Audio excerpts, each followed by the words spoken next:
Very very good morning students. आज हम पढ़ेंगे बिंड पोएम के कॉम्प्रिहेंसिव क्वेश्चन आंसर्स। कल हमने द रोड नॉट टेकन के क्वेश्चन आंसर्स पढ़े थे। आज हम नेक्स्ट पोएम जिसका नाम है बिंड, और इसके कई बार कॉम्प्रिहेंसिव क्वेश्चन आंसर्स पूछे जाते हैं।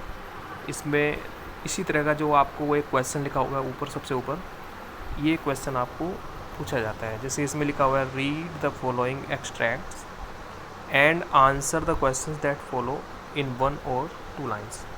मतलब read the following extract. Following means होता है निम्नलिखित। जो नीचे लिखा हुआ जो एक्सट्रैक्ट है, जो लाइनें हैं या जो किसी पोएम का लिया गया भाग है, तो उसको पढ़ना है आपको। एंड आंसर, और आपको उत्तर देना है द क्वेश्चंस, उन प्रश्नों के that follow in 1 or 2 lines, जो कि 1 या 2 लाइनों में नीचे लिखे हुए हैं। तो इस तरह के क्वेश्चंस आपको करने हैं। तो देखिए, आप ये जो पोएम का जो स्टेंजा है इसको पढ़ना है और आप बड़े ध्यान से इसको सुनेंगे। तो देखिए, इसमें फर्स्ट लाइन लिखी हुई है बिंड कम सॉफ्टली। बिंड मीन्स हे हवा, कम सॉफ्टली, सॉफ्टली मीन्स धीरे धीरे, आप धीरे धीरे चलिए। Do not break the shutters of the windows. Do not break, आप शटर्स ऑफ विंडो का मतलब होता है जो खिड़कियों के दरवाजे हैं उनको मत तोड़ो। Do not scatter the papers, जो पेपर हैं उनको आप मत बिखेरो। स्कैटर मीन्स होता है बखेरना, उनको आप मत बखेरो।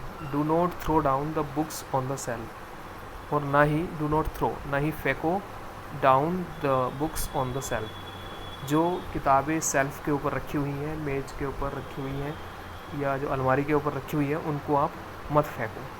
तो देखिए, इसमें पोएम में बिंड से, हवा से रिक्वेस्ट किया जा रहा है। हवा से एक तरह से कहा जा रहा है कि भाई आप ऐसा मत करो, वैसा मत करो। आप जानते हैं कि हवा जब चलती है तो वो बड़े से बड़े पेड़ को, बड़े से बड़े जो घर होते हैं उनको भी नष्ट कर देती है। तो हवा में बहुत पावर होती है, बहुत ताकत होती है, आप जानते ही हैं। तो इस तरह की चीज़ें इस पोएम में पूछी गई हैं। ठीक है, सबसे इम्पोर्टेंट चीज़ मैं इसमें बताना चाहता हूँ, इसमें क्या चीज़ मेन इम्पोर्टेंट है। इसमें देखिए, एक शब्द यूज किया जा रहा है डू नॉट, फिर डू नॉट यूज़ किया जा रहा है, फिर डू नॉट यूज किया जा रहा है।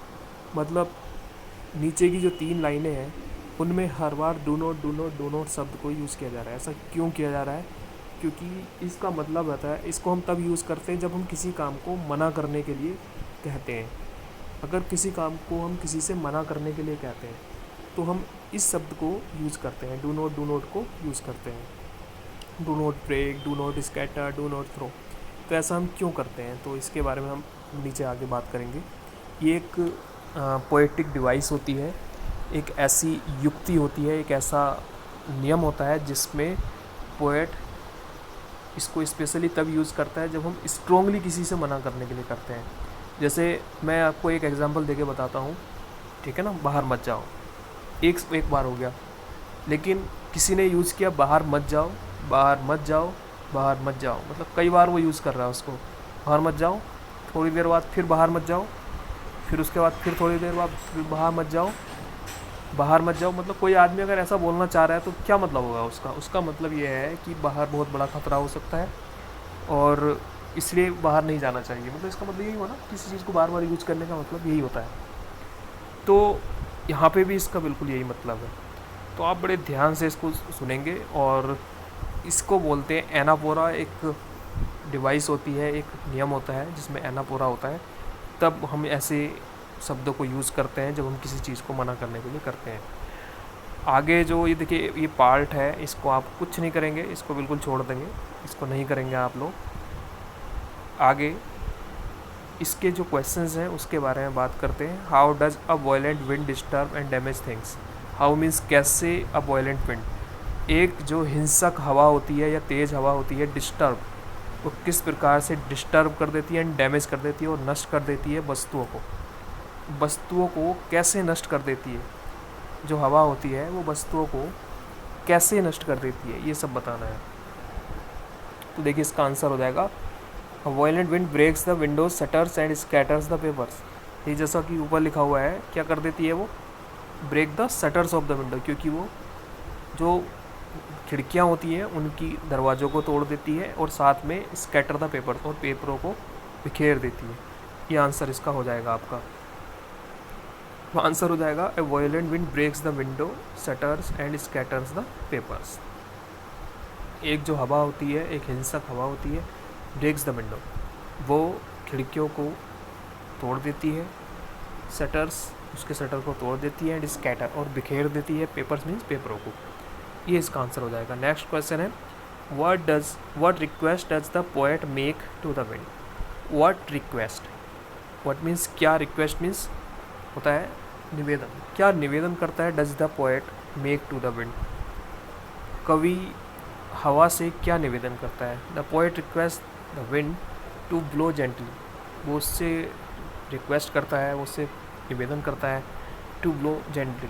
ब्लो मीन्स होता है चलना, कि वो जेंटली चले, जेंटली मीन्स होता है धीरे धीरे चले, and not to cause any damage, और वो कोई किसी प्रकार का कोई भी नुकसान ना पहुँचाए। तो आप इसमें एक काम करेंगे, डैमेज ही रहने देंगे, बस इतना ही रहने देना, ठीक है।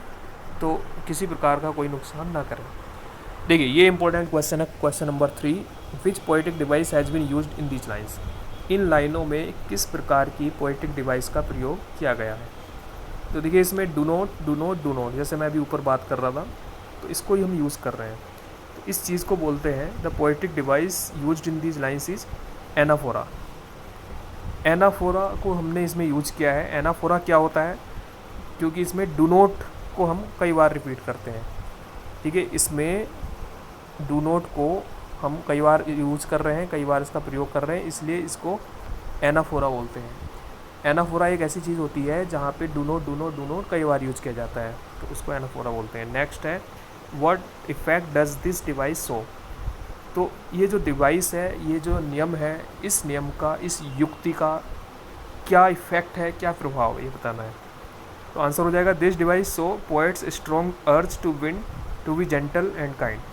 तो ये जो डिवाइस है, ये जो युक्ति है, ये जो नियम है, ये दिखाता है पोएट्स स्ट्रॉन्ग अर्ज, कवि का अर्ज दिखाता है, कवि का एक रिक्वेस्ट दिखाता है, क्या, हवा से, टू बी जेंटल, कि वो बड़ी जेंटल हो जाए, वो बड़ी ही आराम से चले, एंड काइंड, और बड़े ही धीरे धीरे चले। इस अर्ज को दिखाता है, इस निवेदन को दिखाता है। तो उम्मीद है कि आपको ये सब समझ में आ गया होगा। आप इस वाले हिस्से को नहीं करेंगे, बाकी सब करेंगे, और बड़े ही साफ राइटिंग में इसको लिख के दिखाएंगे। और अगर कोई प्रॉब्लम होगी तो आप पूछ भी सकते हैं। Thank you.